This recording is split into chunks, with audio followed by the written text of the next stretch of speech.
Welcome back students. एएसयूएससी के 9th class में आपका पार्ट है यूपी 5 में कल्लू कुम्हार की उनाकोटी। ये डीबीएससी के स्कूल्स में बेटा एएसयूएससी में 9th क्लास में हिंदी का पार्ट है यूपी 5 में, जिसे लिखा है के विक्रम सिंह ने। ये एक संस्मरण है। गद्य की विधाओं की बात करें तो ये एक संस्मरण है। पाठ का नाम है कल्लू कुम्हार की उनाकोटी। लेखक है के विक्रम सिंह। तो लिखते हैं वो कि ध्वनि में ये अद्भुत गुण है कि एक क्षण में ही वो आपको किसी दूसरे समय संदर्भ में पहुंचा सकती है। ध्वनि यानी कि आवाज।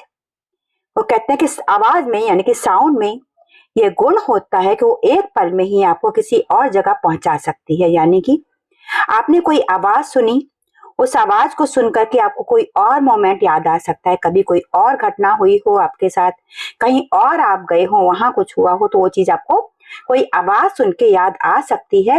ये गुण ध्वनि में होता है, आवाज में होता है कि वो आपको कहीं और पहुंचा सकती है। कैसे पहुंचा सकती है ये अभी हमें पाठ में पता चल जाएगा थोड़ा सा आगे चल के। आगे लेखक ये लाइन कहने के बाद अपने बारे में बताने लगते हैं कि मैं उनमें से नहीं हूं जो सुबह 4 बजे उठते हैं, 5 बजे तक तैयार हो लेते हैं और फिर लोधी गार्डन पहुंचकर मकबरों और मेम साहबों की सोहबत में लंबी सैर पर निकल जाते हैं। यानी कि लेखक जो है वो सुबह जल्दी नहीं उठते हैं, 5 बजे उठ करके जल्दी से तैयार होकर बाहर घूमने के लिए नहीं जाते हैं, वॉक पर नहीं निकलते हैं। वो अपने बारे में खुद बता रहे हैं। उसके बाद कहते हैं, मैं आमतौर पर सूर्योदय के साथ उठता हूँ, अपनी चाय खुद बनाता हूँ और फिर चाय और अखबार लेकर लंबी अलसाई सुबह का आनंद लेता हूँ। कहते हैं कि मैं सुबह सूर्योदय के साथ उठता हूँ, यानी कि जब सूरज दिखाई पड़ता है लगभग उसी टाइम मैं उठता हूँ। उसके बाद अपनी चाय खुद बनाता हूँ और अपनी चाय और अखबार लेकर के अलसाई सुबह का आनंद लेता हूँ। यानी कि सुबह सुबह घूमने नहीं जाता हूँ, योग नहीं करता हूँ, मैं अपनी चाय पीता हूँ और अखबार पढ़ता हूँ। तो अक्सर अखबार की खबरों पर मेरा कोई ध्यान नहीं रहता है। अक्सर अखबार की जो खबरें होती हैं वो भी लेखक को बहुत ज्यादा इंप्रेस नहीं कर रही होती है। उनको पढ़ के लेखक बहुत खुश नहीं होता है, दुखी नहीं होता है। ये तो सिर्फ दिमाग को कटी पतंग की तरह यूं ही हवा में तैरने देने का एक बहाना है। यानी कि अखबार वो पढ़ते हैं तो केवल खबरों को पढ़ने के लिए पढ़ रही होती हैं। उन खबरों से उन पर कोई फर्क नहीं पड़ता है। जैसे कोई कटी पतंग होती है, वो कहीं भी उड़ रही होती है, ऐसे ही अखबार पढ़ते समय लेखक का दिमाग कहीं भी घूम रहा होता है, उनको खबरों पर ध्यान नहीं होता है। दरअसल इसे कटी पतंग योग भी कहा जा सकता है। सुबह सुबह योग नहीं करते हैं तो कहते हैं कि मैं कटी पतंग योग करता हूँ, यानी कि मेरा दिमाग किसी भी दिशा में घूम रहा होता है, मैं अखबार पढ़ रहा होता हूँ, यहाँ तक कि मेरा ध्यान खबरों पर भी नहीं होता है। इसे मैं अपने लिए ऊर्जादायी मानता हूँ, यानी कि उनको इससे एनर्जी मिलती है। लेखक को लगता है कि अखबार पढ़ने से उनको एनर्जी मिलती है, ऊर्जा मिलती है। ऐसा मेरा दृढ़ विश्वास है कि संभवतः इससे मुझे एक और दिन के लिए दुनिया का सामना करने में मदद मिलती है। उनको लगता है कि अखबार पढ़ने के बाद वो दुनिया का सामना करने की हिम्मत पाते हैं, एनर्जी पाते हैं। इस दुनिया में जीने के लिए उनको एक दिन की और एनर्जी मिल जाती है अगर वो अखबार पढ़ते हैं। ऐसा लेखक को लगता है अपने बारे में। आगे कहते हैं, एक ऐसी दुनिया का सामना करने में जिसका कोई सिर पैर समझ पाने में मैं अब खुद को असमर्थ पाता हूँ। यानी कि उनको लगता है कि ये दुनिया अब मुझे समझ में नहीं आती है। इस दुनिया का सामना करने के लिए मुझे अखबार पढ़ना पड़ता है, वरना मैं इस दुनिया को नहीं समझ पाता हूँ। अभी हाल में मेरी इस शांतिपूर्ण दिनचर्या में एक दिन खलल पड़ गया। खलल पड़ना मतलब डिस्टरबेंस आना, कुछ ऑब्स्टेकल आना, कोई रुकावट आना। कहते हैं अभी हाल में, अभी कुछ दिन पहले ही मेरी इस दिनचर्या में, उनकी दिनचर्या क्या थी? सुबह उठना, अपनी चाय बनाना, अखबार पढ़ना। तो लेकिन एक दिन उनकी इस दिनचर्या में, जो कि शांतिपूर्ण दिनचर्या उनकी चल रही थी, उसमें खलल पड़ गया, डिस्टरबेंस आ गया। कैसे आया? मैं जगा एक दिन ऐसी कानफोड़ू आवाज से जो तोप दगने और बम फटने जैसी थी। गोया जॉर्ज डब्ल्यू बुश और सद्दाम हुसैन की मेहरबानी से तीसरे विश्व युद्ध की शुरुआत हो चुकी। ये बेटा जिस वक्त उन्होंने ये पाठ लिखा था उस वक्त जॉर्ज बुश और सद्दाम हुसैन के बीच युद्ध चल रहा था। और एक आवाज उन्होंने सुनी, बहुत तेज आवाज सुनी, जिससे उनकी नींद खुल गई। तो उनको लगा कि शायद थर्ड वर्ल्ड वॉर शुरू हो गया है। खुदा का शुक्र है कि ऐसी कोई बात नहीं थी। लेकिन थोड़ी देर में ही उनको एहसास हो गया कि ऐसा कुछ नहीं था, कोई युद्ध नहीं छिड़ा था। दरअसल ये तो महज स्वर्ग में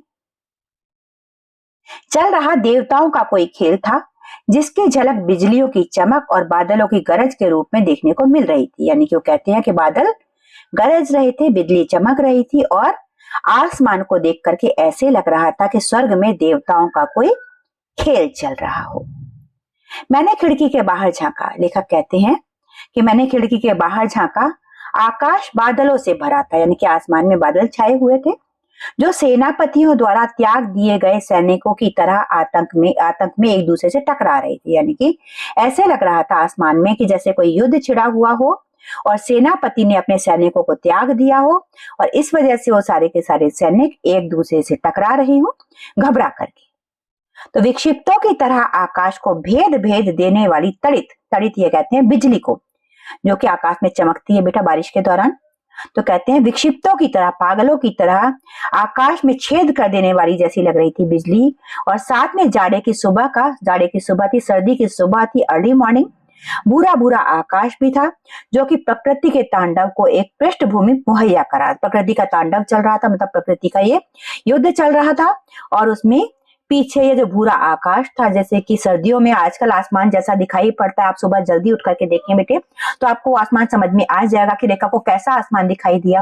तो सर्दियों में थोड़ा सा कोहरा हो जाता है, उसकी वजह से आसमान जो होता है वो क्लियर दिखाई नहीं पड़ता है।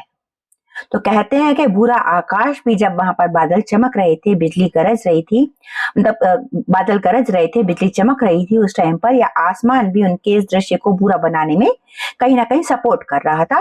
देखने में ऐसे लग रहा था कि जैसे आसमान में कोई युद्ध हो रहा हो। इस तांडव के गर्जन तर्जन ने मुझे 3 साल पहले त्रिपुरा में उनाकोटी की एक शाम में पहुंचा दिया।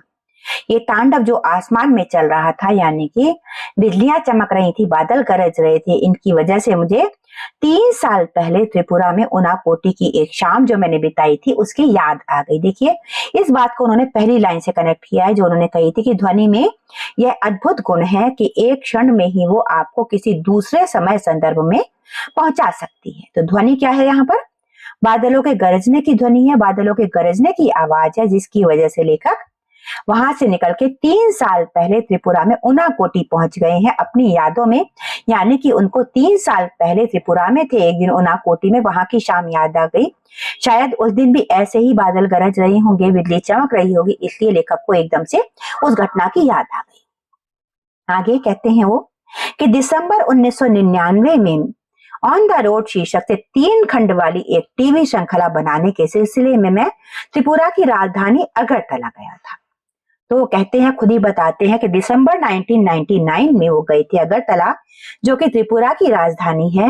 वो एक टीवी सीरियल कह लीजिए, सीरीज कह लिए, बना रहे थे 3 एपिसोड का, जिसका नाम था ऑन द रोड। उसकी शूटिंग के लिए गए थे वहां पर वो। तो इसके पीछे बुनियादी विचार क्या था, वो क्यों बना रहे थे इस जो सीरीज थी ये 3 एपिसोड वाली, इसमें क्या दिखाने वाले थे वो?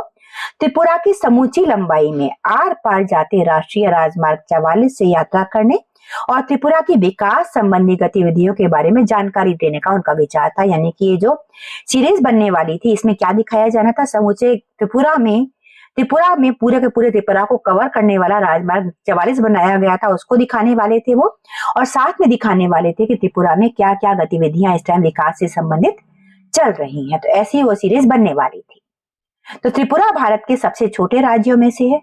गोवा, त्रिपुरा, ये सबसे छोटे राज्य माने जाते हैं बेटा भारत के। और 34% से ज्यादा की इसकी जनसंख्या वृद्धि दर भी खासी ऊंची है। बेशक ये बहुत छोटा सा राज्य है, लेकिन यहाँ पर जनसंख्या बड़ी तेजी से बढ़ती है। क्यों बढ़ती है वो आपको आगे बताया है लेखक ने।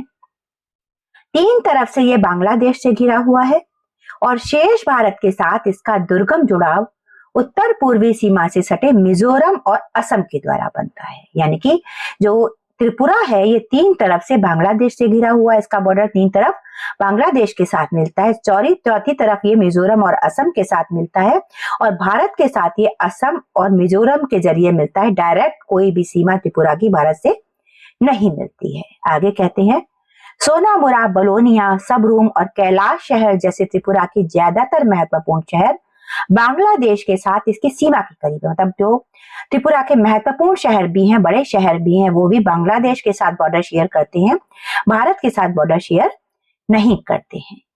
यहाँ तक कि अगरतला की सीमा चौकी से महज 2 किलोमीटर पर है। मतलब अगरतला की जो बॉर्डर है वो चौकी से केवल 2 किलोमीटर दूरी पर है। बांग्लादेश से लोगों की अवैध आवक यहाँ जबरदस्त है। मतलब बांग्लादेश से अवैध तरीके से चोरी से भारत के अंदर बहुत सारे रिफ्यूजीज आते हैं और इससे यहाँ सामाजिक स्वीकृति भी हासिल है। मतलब लोग वहां पर स्वीकार भी करते हैं, वहां के लोगों को इससे कोई आपत्ति भी नहीं है, वहां के लोग आ जाते हैं वहां पर बिना परमिशन के।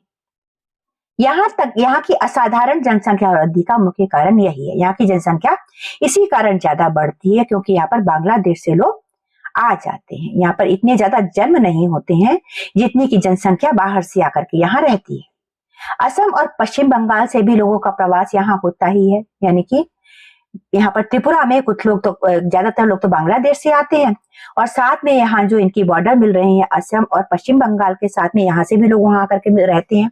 तो कुल मिलाकर के बाहरी लोगों की भारी आवक है। यहाँ पर बाहर से लोग ज्यादा आते हैं और यहाँ के जो स्थानीय आदिवासी हैं, जो लोकल यहाँ के रेजिडेंट्स हैं, वो बहुत कम रह गए हैं। इस वजह से त्रिपुरा में आदिवासी असंतोष बढ़ा हुआ है और ये त्रिपुरा में आदिवासी असंतोष की मुख्य वजह है कि वहाँ के जो बेसिक रेजिडेंट्स है, जो वहाँ के लोग जो बेसिकली रहने वाले लोग थे, जो मूल निवासी थे वहाँ के, वो तो बहुत थोड़े रह गए हैं और बाहर से आने वाले लोगों की जनसंख्या बहुत ज्यादा बढ़ चुकी है। तो उनको एक तरीके से कह लीजिए कि डोमिनेट करते हैं बाहर से आने वाले लोग। इस बात की वजह से वहां पर जो आदिवासी हैं, जो त्रिपुरा के मूल निवासी है, उनके अंदर बहुत ज्यादा असंतोष है। पहले 3 दिनों में मैंने अगरतला और उसके इर्द गिर्द शूटिंग की, जो कभी मंदिरों और महलों के शहर के रूप में जाना जाता था। वो कहते हैं कि 3 दिन तक शूटिंग की। शुरू में उन्होंने अगरतला और उसके आसपास ही जहां वो पहुंचे थे वहीं पर, जो कि कभी मंदिरों और महलों के शहर के रूप में जाना जाता था। यानी कि अगरतला में बहुत सारे मंदिर थे और बहुत सारे महल भी थे। उज्जैन महल अगरतला का मुख्य महल है। उज्जैन महल है वहां का मुख्य महल माना जाता है, जिसमें अब वहां की राज्य विधानसभा बैठती है। जैसे हमारी दिल्ली की विधानसभा कहाँ पर है, हमारी दिल्ली की ओल्ड विधानसभा जो है वो ओल्ड सेक्रेटेरिएट पर है, ऐसे ही त्रिपुरा की विधानसभा वहां के उज्जैन महल में लगती है। और राजाओं से आम जनता को हुए सत्ता हस्तांतरण को ये महल अब नाटकीय रूप में प्रतीकित करता है। यानी कि सिंबल है, ये महल प्रतीक है, सिंबल है इस बात का कि कैसे राजाओं से यहाँ की सत्ता आम जनता को हस्तांतरित हुई थी, यानी कि यहाँ पर डेमोक्रेसी आई थी। तो इसे भारत के सबसे सफल शासक वंशों में से एक, लगातार 183 क्रमिक राजाओं वाले त्रिपुरा के माणिक्य वंश का दुखद अंत ही कहेंगे। वो कहते हैं कि यहाँ पर राजाओं से पहले, डेमोक्रेसी से पहले माणिक्य वंश का राज्य रहा था, जो कि 183 पीढ़ियों तक लगातार जनरेशन बाय जनरेशन यहाँ पर राज करते रहे थे। तो इसे माणिक्य वंश का दुखद अंत ही कह सकते हैं कि उनका महल डेमोक्रेटिक रूल के लिए यहाँ पर सौंप दिया गया। वहां पर अब विधानसभा लगती है। तो माणिक्य वंश के लिए तो ये दुखद ही होगा क्योंकि इनकी 183 जनरेशंस यहाँ पर राज्य करती रही थी। त्रिपुरा में लगातार बाहरी लोगों के आने से कुछ समस्याएं तो पैदा हुई हैं, लेकिन इसके चलते ये राज्य बहुधार्मिक समाज का उदाहरण भी बना है। कहते हैं लेखक खुद ही कि त्रिपुरा में अब बाहर से जो लोग आके रह रहे हैं, जिनकी वजह से यहाँ के आदिवासी समुदाय में असंतोष है, तो यहाँ पर समस्याएं तो पैदा हुई हैं, लेकिन अब ये राज्य बहुधार्मिक समाज का उदाहरण बन चुका है। यानी कि यहाँ पर अब बहुत से धर्मों को मानने वाले लोग रहने लगे हैं। त्रिपुरा में 19 अनुसूचित जनजातियों और विश्व के 4 बड़े धर्मों का प्रतिनिधित्व मौजूद है। मतलब कि त्रिपुरा एक ऐसा राज्य है जहां पर 19 अनुसूचित जनजातियां, एसटी, शेड्यूल ट्राइब्स के लोग रहते हैं और साथ में 4 जो बड़े धर्म हैं सारे संसार के, हिंदू, मुस्लिम, सिख और ईसाई, 4 का रिप्रेजेंटेशन यहाँ पर है। यानी कि अब त्रिपुरा में मंदिर भी है, मस्जिद भी है, चर्च भी है और गुरुद्वारे भी हैं। तो अगरतला के बाहरी हिस्से पैचारथल में, अगरतला का बाहरी हिस्सा है पैचारथल, यहाँ मैंने एक सुंदर बौद्ध मंदिर देखा। वहां पर एक बौद्ध मंदिर दिखा। लेखक को पूछने पर मुझे बताया गया कि त्रिपुरा के 19 कबीलों में से 2 यानी कि चकमा और मुघ महायानी बौद्ध है। त्रिपुरा में कुल 19 कबीले रहते हैं। जैसे उन्होंने बताया कि 19 अनुसूचित जनजातियां रहती है, 19 शेड्यूल ट्राइब्स के लोग रहते हैं। उनमें से 2 हैं चकमा और मुघ, जो कि महायानी बौद्ध है। बौद्ध धर्म में बेटा महायान और बुद्धयान होता है, तो उसमें से ये महायानी बौद्ध हैं। तो ये कबीले त्रिपुरा में बर्मा या म्यांमार के चटगांव के रास्ते आए थे। ये कबीले यानी कि ये लोग जो हैं महायानी, जो है चकमा और मुघ लोग जो है बौद्ध, ये सब के सब बर्मा से, म्यांमार से चटगांव के रास्ते यहाँ पर आए थे। और दरअसल इस मंदिर की मुख्य बुद्ध प्रतिमा भी 1930 के दशक में रंगून से लाई गई थी। रंगून कहाँ पर है? बर्मा में। वहां से ये लाई गई थी मूर्ति और यहाँ पर लगाई गई थी, यानी कि यहाँ जो बुद्ध की मूर्ति भी है वो भी भारतीय नहीं है, वो भी बाहर से आई है और ये दोनों कबीले भी भारत में बाहर से आई हैं। तो आज के वीडियो में बेटा मैं आपको इतना ही पार्ट पढ़ाऊंगी। आगे का पार्ट में अगले वीडियो में आपको कल पढ़ाऊंगी। इतने वीडियो को आप लोग अच्छी तरह से देख लीजिए। कहीं कुछ डाउट है तो आप लोग कमेंट सेक्शन में पूछ सकते हैं, आपकी क्वेरीज को शांत किया जाएगा। Have a nice day ahead. जय हिंद, जय भारत।